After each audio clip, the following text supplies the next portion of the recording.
Good evening guys, मेरा नाम है अभिषेक चौधरी और आज हम क्लास 10th का ट्रिग्नोमेट्री चैप्टर स्टार्ट करने जा रहे हैं। ये क्लास 10th का एनसीईआरटी में चैप्टर 8 है ना। इसमें काफ़ी सारे कंसेप्ट समझाए गए हैं और ये चैप्टर जनरली पूरे मैथमेटिक्स की बात करूँ मैं क्लास 10th के लिए तो यही ट्रिग्नोमेट्री चैप्टर जो बच्चों को सबसे ज़्यादा टफ लगता है। बट एक्चुअली में इसके पीछे का रीजन क्या है, ये टफ क्यों लगता है बच्चों को? ये चैप्टर कतई भी टफ नहीं है। एक्चुअली बच्चे क्या करते हैं, प्रैक्टिस थोड़ी कम करते हैं और उसकी थोड़े नई टर्म्स आती हैं तो उनको थोड़ा टफ समझ लेते हैं। बट ये चैप्टर बिल्कुल भी टफ नहीं है। अगर आप साथ के साथ सारे कंसेप्ट को समझते हुए चलोगे और प्रैक्टिस करते चलोगे तो ये चैप्टर बहुत इजी लगेगा आपको। ठीक है, तो चलिए स्टार्ट करते हैं। तो इसमें basically introduction of trigonometric chapter 8 में 4 एक्सरसाइज गिवन है। एक्सरसाइज ऑफ 8.1 में क्या समझाया गया है, ट्रिग्नोमेट्रिक रेशियोज के बारे में समझाया गया है ना, ट्रिग्नोमेट्रिक रेशियोज के बारे में। एक्सरसाइज 8.2 जो है trigonometric ratios of specific angles, कुछ स्पेसिफिक एंगल्स होते हैं उन पे बेस्ड है एक्सरसाइज 8.2। जैसे कि sin 30, sin 45, sin 60, ये क्या हो गए, स्पेसिफिक एंगल हो गए। एक्सरसाइज 8.3 जो है वो trigonometric ratios of complementary angles. Complementary angles मतलब जैसे sin 68 डिग्री, sin 72 डिग्री है ना, sin 80 डिग्री, ये क्या होते हैं, कॉम्प्लीमेंट्री एंगल्स होते हैं। तो इन पे बेस्ड है एक्सरसाइज 8.3। एंड एक्सरसाइज 8.4 जो है वो बेस्ड है ट्रिग्नोमेट्रिक आइडेंटिटीज के ऊपर। जैसे कि एक आइडेंटिटी मैं आपको बताऊं, sin square theta plus cos square theta equals to क्या होता है, 1 होता है ना। तो ये एक्सरसाइज में ट्रिग्नोमेट्रिक आइडेंटिटीज बताई गई हैं, उन पे बेस्ड ये एक्सरसाइज है। हो सकता है आपको अब ये सब चीज़ें टफ लग रही है, थोड़ी सुनने में थोड़ा ऑड लग रहा होगा, बट एक्चुअली में बहुत इजी है। अभी हम लोग सबको 1 बाय 1 पढ़ेंगे। तो बेसिकली जो ट्रिग्नोमेट्रिक चैप्टर है ये 3 ग्रीक वर्ड से मिलकर बना है ना। एक ग्रीक वर्ड है, जैसे कि जो ट्रिग्नोमेट्री है 3 शब्दों से मिलकर बना है। एक तो ट्राई, तीसरा है गोनो, दूसरा है गोनो और तीसरा है मेट्री। तो ट्राई का मतलब होता है 3, गोनो का मतलब साइड्स, और मेट्री का मतलब मेजरमेंट।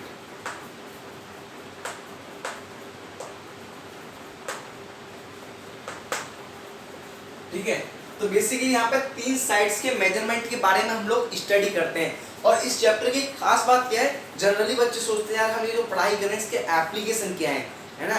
तो इसमें एक एप्लीकेशन अलग है ट्रिग्नोमेट्री का चैप्टर, जिसका नाम है एप्लीकेशन ऑफ ट्रिग्नोमेट्री। ठीक है, तो इसमें एप्लीकेशन भी बताए गए हैं। वैसे ऐसे चैप्टर 12th में भी आएंगे, जैसे 12th में एक चैप्टर होता है डिफरेंशिएबिलिटी, कंटिन्यूटी एंड डिफरेंशिएबिलिटी। तो वहाँ पे आपको डिफरेंशिएशन समझाया जाता है। उसके बाद उस पर अगला बेस्ट चैप्टर आता है एप्लीकेशन ऑफ डेरिवेटिव, मतलब डिफरेंशिएशन के एप्लीकेशन। वैसे ही यहाँ पे ट्रिग्नोमेट्री के एप्लीकेशन भी समझाए गए हैं अगले चैप्टर में से। तो यहाँ पे मैं कुछ आपको ट्रिग्नोमेट्री के लाइव एग्जांपल देता हूँ, जैसे कि आपकी बुक में भी गिवन है कुछ।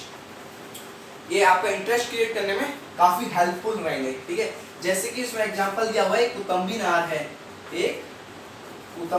काफी लंबी है। ठीक है, आप उससे करीबन 10 मीटर दूर खड़े हुए हो, इस तरीके से 10 मीटर दूर खड़े हुए हो और आप अपनी आंख से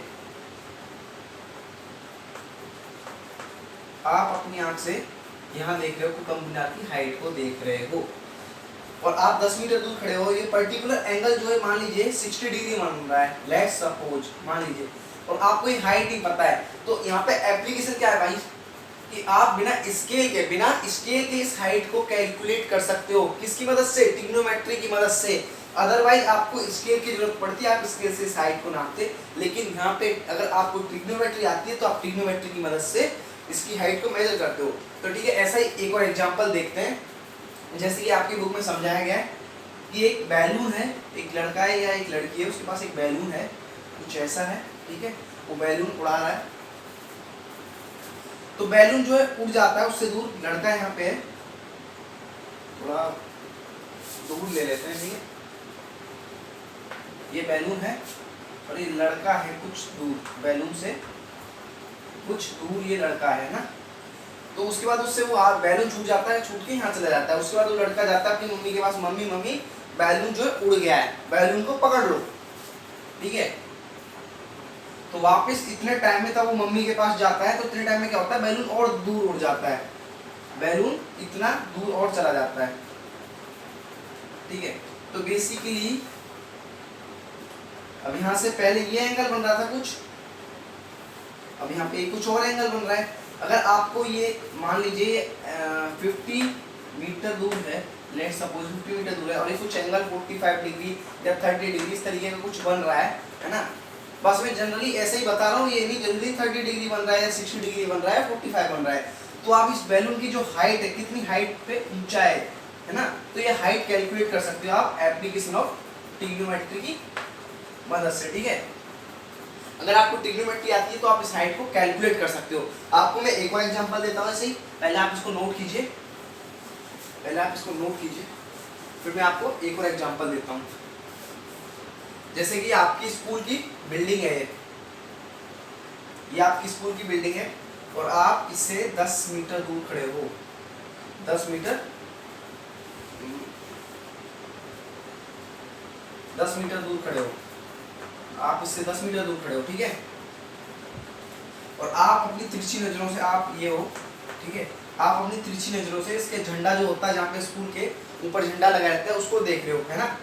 कुछ इस तरीके से एंगल बन रहा होगा, या फिर आप ये समझ सकते हो कि आप अपनी आंखों से कुछ लेजर लाइट टाइप मार रहे हो, तो वो इस तरीके से जाएगी, है ना। तो यहाँ पे कुछ एंगल बन रहा है, जैसे यहाँ पे 60 डिग्री एंगल बन रहा है, लेट्स सपोज, हमने समझ लिया सही। तो आप इस स्कूल की बिल्डिंग की हाइट को, ये AC मान लेते हैं, ठीक है। AC क्या है? School building height, school building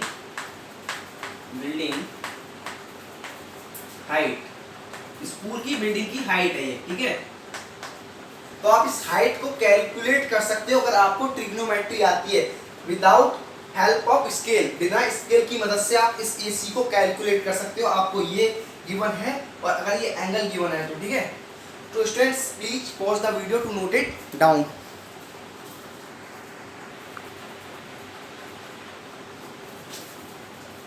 तो स्टूडेंट्स अभी हमने कुछ ट्रिग्नोमेट्री के एग्जांपल्स देखे कि ट्रिग्नोमेट्री कहाँ हमारे लिए हेल्पफुल है। तो अब हम देखते हैं कि ट्रिग्नोमेट्री हम लोगों को मतलब किस चीज से डील करते हैं। बेसिकली हम ट्रिग्नोमेट्री में तो हम डील करते हैं sides and angle of A triangle. Trigonometry deals with sides and angle of A triangle. आप इसको नोट बना के लिख सकते हो। The trigonometry is a branch of mathematics which deals with sides and angle of a triangle.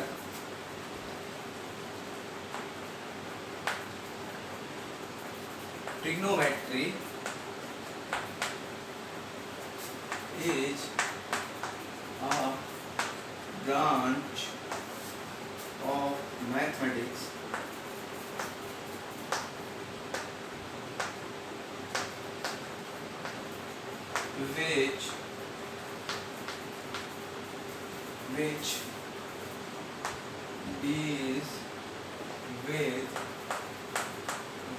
angle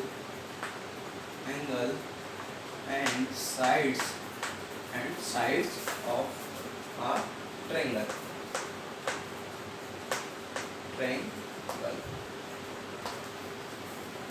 ठीक है, तो अब स्टार्ट करते हैं। बेसिकली ट्रिग्नोमेट्री अब स्टार्ट होने जा रही है ना। एक ट्रायंगल है, देखो इसमें आपको पता होगा ये तो होता है 90 डिग्री का एंगल, ठीक है। तो ट्रिग्नोमेट्री में बेसिकली हम इस एंगल और इस एंगल पे बातें करते हैं ना। इसको हमने नाम दे दिया ABC, या फिर है ना इस तरीके से नाम दे दिया हम लोगों ने। तो हम ये एंगल तो फिक्स्ड है, हम लोगों को पता है ये एंगल तो हमेशा 90 डिग्री होगा, है ना, ये तो फिक्स्ड है। हमारी जो कैलकुलेशन चलती है बेसिकली इस एंगल और इस एंगल पे चलती है। तो मैंने इस एंगल को थीटा मान लिया या फिर नहीं माना। तो इसमें कुछ ट्रिग्नोमेट्रिक रेशियो डिफाइन होते हैं ना। तो अगर मैं इस एंगल थीटा की बात करूं, पहली चीज तो इस एंगल थीटा की बात कर रहा हूं, तो इसके लिए जो सामने वाला है, जस्ट सामने वाला ये क्या होता है, ये परपेंडिकुलर होता है। ये क्या होता है, परपेंडिकुलर।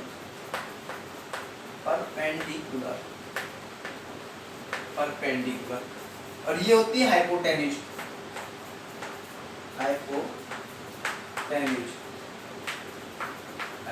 और ये होता है जो एडजेसेंट साइड होती है, इसके एंगल के एडजेसेंट साइड जो होती है, ये कहलाती है बेस।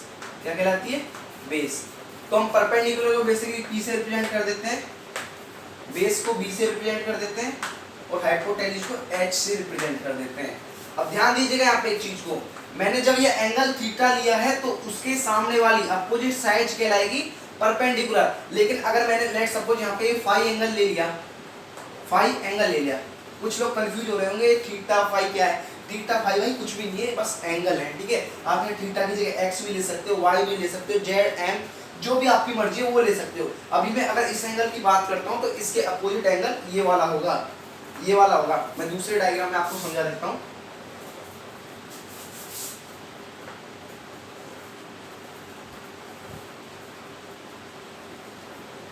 है ना, ये 90 डिग्री एंगल होगा। जब मैं इस एंगल को फाई लेके इस एंगल की बात करता हूँ, इस एंगल की बात करता हूँ, इसके लिए परपेंडिकुलर ये वाला होगा, इसके लिए ये परपेंडिकुलर होगा,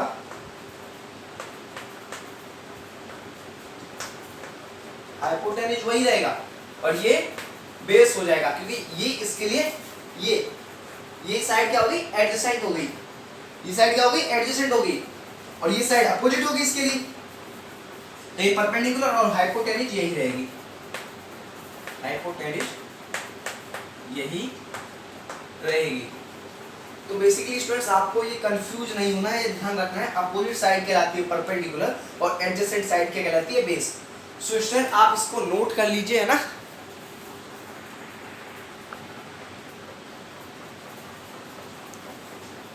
तो स्टूडेंट्स अब हम trigonometric ratios of acute angles की बात कर लेते हैं ना। ट्रिग्नोमेट्रिक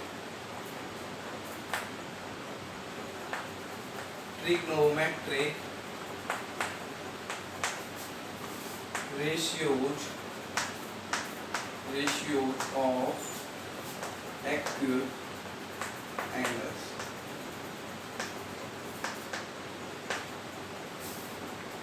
मैंने अभी आपको एक ट्रायंगल बना के दिखाया है, जैसे कि अब फिर से बना देता हूँ एक ट्रायंगल। जैसे कि ये ट्रायंगल लिया मैंने,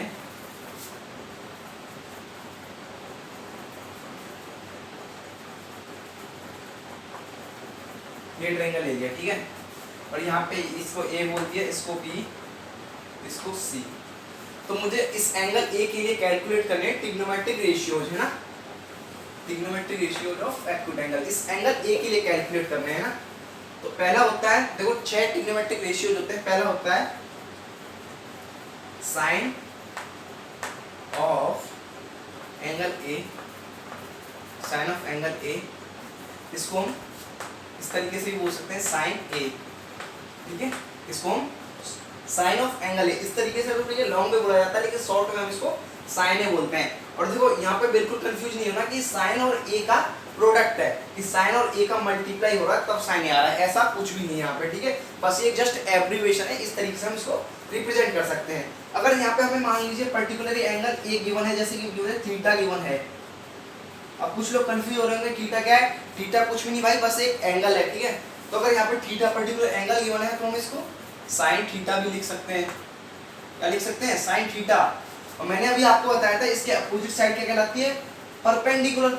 तो ये पी से रिप्रेजेंट करेंगे परपेंडिकुलर को, और ये क्या कहलाती है, बेस। तो इसको हम बी से रिप्रेजेंट कर सकते हैं।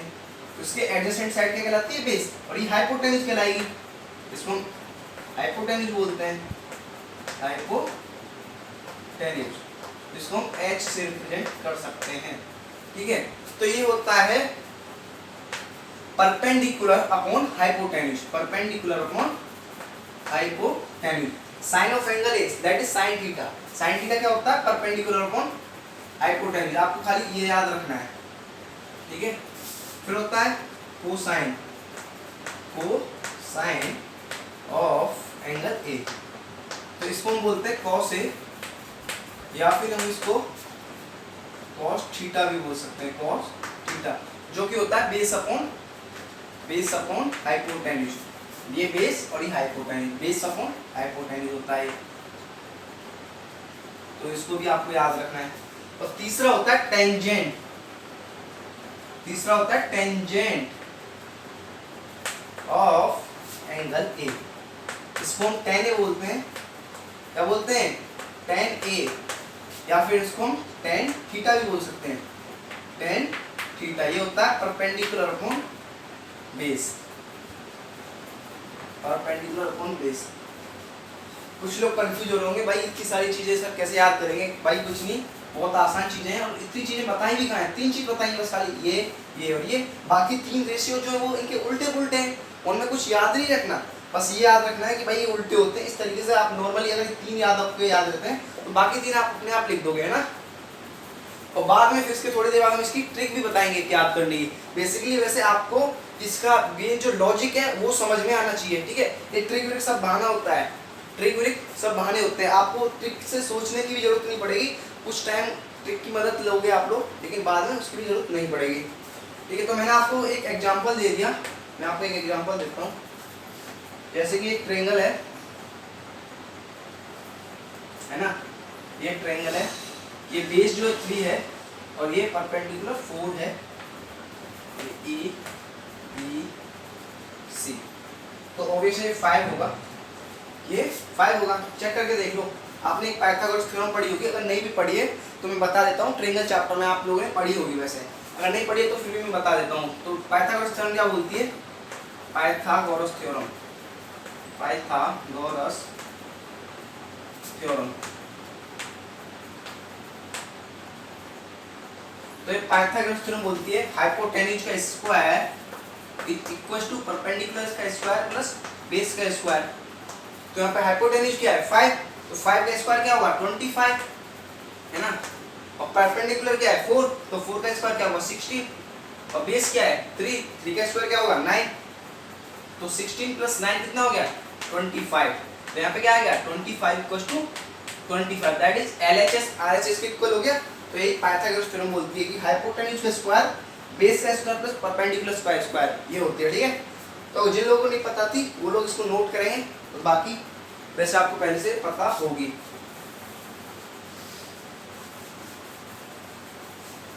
तो यहाँ पे अब आपको ये तीनों निकालने हैं। यहाँ पे आपको साइन थीटा निकालना है, कॉस थीटा निकालना है और टेन थीटा निकालना है। इस एंगल को लेट सपोज मैंने थीटा बोल दिया ना, और आपको sine theta, cos theta, tan theta तीनों निकालने हैं। चलिए निकालिए। अब आपने निकाल लिए होंगे, अब मैं बता देता हूँ, ठीक है, मैं बता देता हूँ। मैंने बोला साइन थीटा निकालना है, क्या निकालना है साइन थीटा। तो साइन थीटा क्या होता है perpendicular upon hypotenuse, perpendicular upon hypotenuse. तो परपेंडिकुलर क्या है यहाँ पे परपेंडिकुलर 4, हाइपोटेन्यूज क्या है 5, तो ये क्या हो जाएगा 4 अपॉन 5। फिर मैंने बोला कॉस थीटा निकालना है, कॉस थीटा निकालना है, तो ये क्या होता है बेस अपॉन हाइपोटेन्यूज, क्या होता है बेस अपॉन हाइपोटेन्यूज। तो बेस क्या है 3, हाइपोटेन्यूज क्या है 5, तो ये हो जाएगा 3 अपॉन 5। सेम वे अगर मैंने बोला टेन थीटा निकालना है, तो अब टेन थीटा भी बड़ी आसानी से निकाल दोगे। ये होता है परपेंडिकुलर, परपेंडिकुलर अपॉन बेस। क्या होता है परपेंडिकुलर अपॉन बेस, तो परपेंडिकुलर क्या है 4 और बेस क्या है 3, तो हो गया 4/3, ठीक है।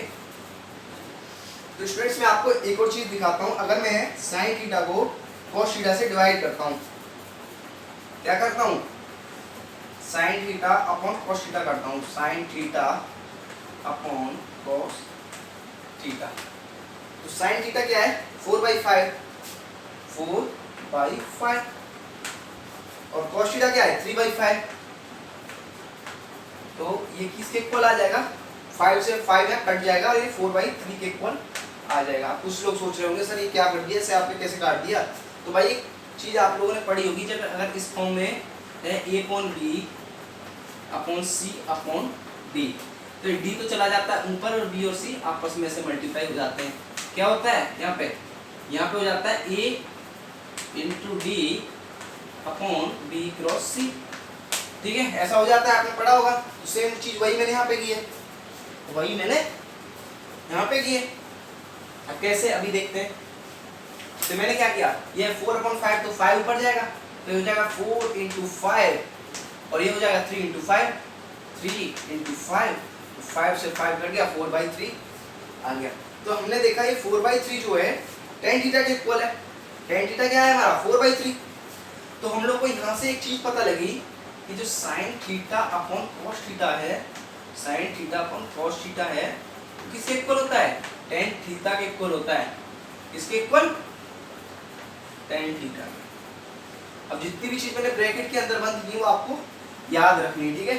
ये एग्जाम्पल था, ये चीज़ निकालनी थी, आप लोगों ने कैलकुलेट की होंगी, ये आ गए। और यहाँ से हमें एक इंपॉर्टेंट रिलेशन भी पता लग गया कि sine theta upon cos theta क्या होता है, टेन थीटा के इक्वल होता है। So students please pause the video to note it down.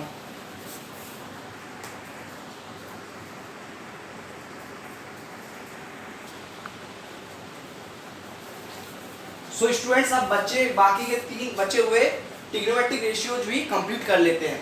तो चौथा होता है कोटेजेंट ऑफ एंगल ए। इसको हम क्या बोल सकते हैं, कॉट ए भी बोल सकते हैं, सिंगुलर पहले वालों की तरह कॉट ए भी बोल सकते हैं या फिर कॉट थीटा भी बोल सकते हैं। ठीक है, तो कॉट थीटा जो है वो अपोजिट होता है 1/tan थीटा। tan थीटा का अपोजिट होता है, क्या होता है, वो तो होता था परपेंडिकुलर अपॉन बेस, ये हो जाएगा बेस अपॉन परपेंडिकुलर। क्या हो जाएगा, बेस अपॉन परपेंडिकुलर। बेसिकली आपको यहाँ पे याद नहीं रखना है, मैंने पहले ही बताया था आपको, ये उल्टे पुल्टे रहते हैं तो बाकी चीजों के उल्टे होते हैं ना, तो आप आसानी से याद रख सकते हो। तो यहाँ से आप बोलोगे भैया cot थीटा अगर 1/tan थीटा होता है तो tan थीटा भी 1/cot थीटा होना चाहिए। तो मैं बोलूँगा बिल्कुल सही है, ऐसा भी होता है। अब इससे अगला होता है cot का सेकेंड ऑफ एंगल ए, इसको हम बोलते हैं sec ए। क्या बोलते हैं, sec ए, या फिर sec थीटा भी बोल सकते हैं, जो कि उल्टा होता है 1/cos थीटा। cos थीटा का उल्टा होता है। तो भाई cos थीटा क्या होता है, बेस अपॉन हाइपोटेन्यूज, हमने अभी पढ़ा था। तो ये हो जाएगा hypotenuse upon base, hypotenuse upon base. अब आप बोलोगे यहाँ से कि जब sec थीटा 1/cos थीटा होता है तो cos थीटा भी 1/sec थीटा के इक्वल होना चाहिए। तो मैं बोलूँगा बिल्कुल सही, ऐसा भी होता है। ठीक है, तो cos थीटा को क्या लिख सकते हैं, 1/sec थीटा। अब नेक्स्ट होता है कोसेकेंड ऑफ एंगल ए, इसको हम बोलते हैं cosec ए या फिर cos थीटा, सॉरी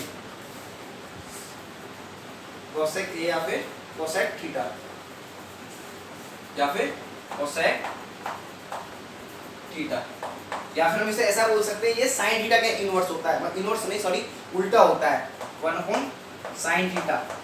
इसको हम क्या लिख सकते हैं, 1/sin थीटा।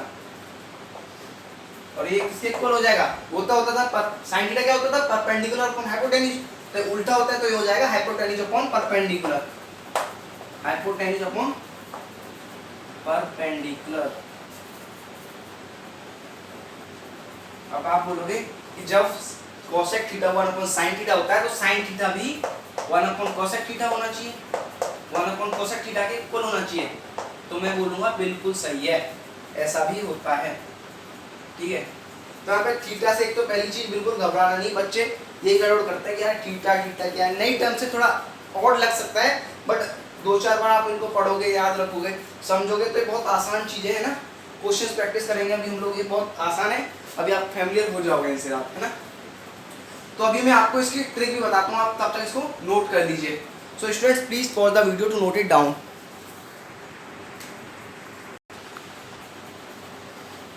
तो चलिए अब उस ट्रिक को डिस्कस करते हैं जिनसे हम ट्रिग्नोमेट्रिक रेशियोज को थोड़े आसानी से याद रख सकते हैं। बाकी आपको कंसेप्ट समझना ज़्यादा इंपॉर्टेंट है, ट्रिक थोड़ा फिर भी कई बार हम लोग कंफ्यूज हो जाते हैं, तो उसके लिए बता रहा हूँ ना।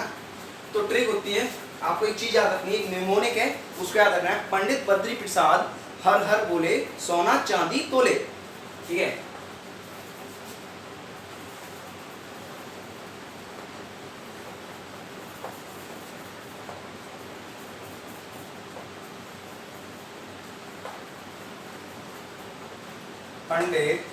पंडित मतलब पी, पंडित बद्री प्रसाद हर बोले या फिर हर बोले। ठीक है, और फिर मैंने बोला सोना चांदी तोले, तो सोना चांदी तोले।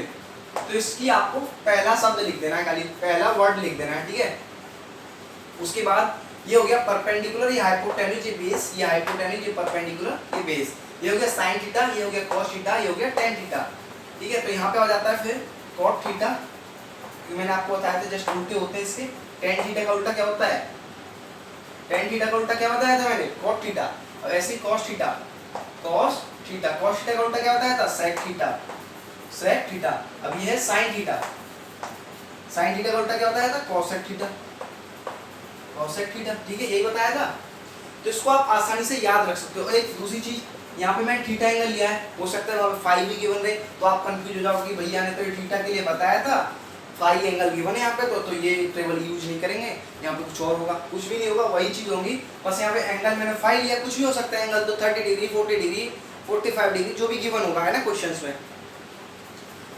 तो ये क्या, साइन थीटा का उल्टा हो गया यहाँ से कोसेक थीटा। तो साइन थीटा हमने अभी क्या पढ़ा था, अभी 2 मिनट में फिर से एक बार रिवाइज कर लेते हैं। साइन थीटा हमने पढ़ा था परपेंडिकुलर अपॉन हाइपोटेन्यूज, और एक साइन थीटा का उल्टा क्या होता है, साइन थीटा होता है 1 upon cosec theta, 1 upon cosec theta. या फिर ऐसा भी बोल सकते हैं cosec theta equals to 1 upon sine theta, है ना।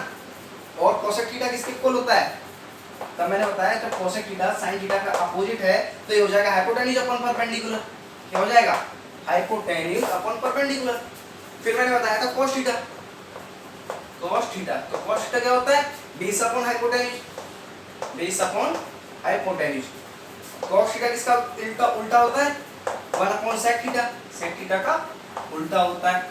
और यहाँ से sec theta equal to 1 upon cos theta भी हो जाएगा, आपस में एक दूसरे के उल्टे होते हैं। ठीक है, अगर हमको एक गिवन है तो दूसरा हम ऑटोमेटिक निकाल सकते हैं।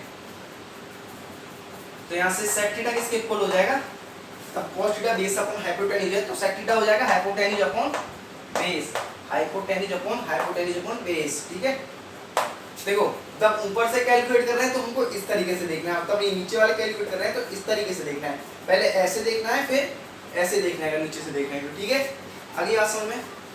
अब नेक्स्ट है tan theta, tan theta, tan theta होता है perpendicular upon base, perpendicular upon base. और tan थीटा किसका इक्वल होता है, cot थीटा का, या फिर ऐसा भी बोल सकते हैं cot थीटा tan थीटा का इक्वल होता है ना। cot theta equals to 1 upon tan theta, या फिर tan theta equals to 1 upon cot theta, दोनों ही करेक्ट हैं, कैसे भी बोल सकते हैं हम।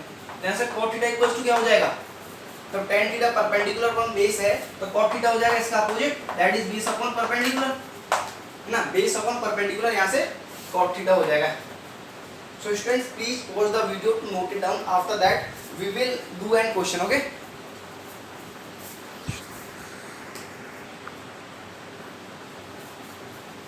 So students, आपके सामने एक क्वेश्चन गिवन है, आपको इसमें सारे ट्रिग्नोमेट्रिक रेशियो बेसिकली काउंट करना है। मैंने आपको 2 चीज समझाई थी, वो दोनों चीजें और जितनी भी टेबल जो पंडित वर्धित प्रसाद वाली आपको पीछे समझाई है, उसका सारा यूज इसमें होने वाला है। ठीक है, तो ये है और ये भी है, दोनों के लिए ही सारे ट्रिग्नोमेट्रिक रेशियो निकालने हैं। साइन ए निकालना है, कॉस ए निकालना है, टेन ए निकालना है, कॉट ए फाइंड करना है आपको, सेक ए एंड कोसेक ए भी फाइंड भी करना है।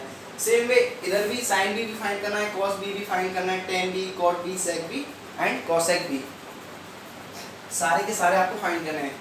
एक बार मैं फिर भी आपके लिए वो ट्रिक लिख देता हूँ, पंडित बद्री प्रसाद हर बोले।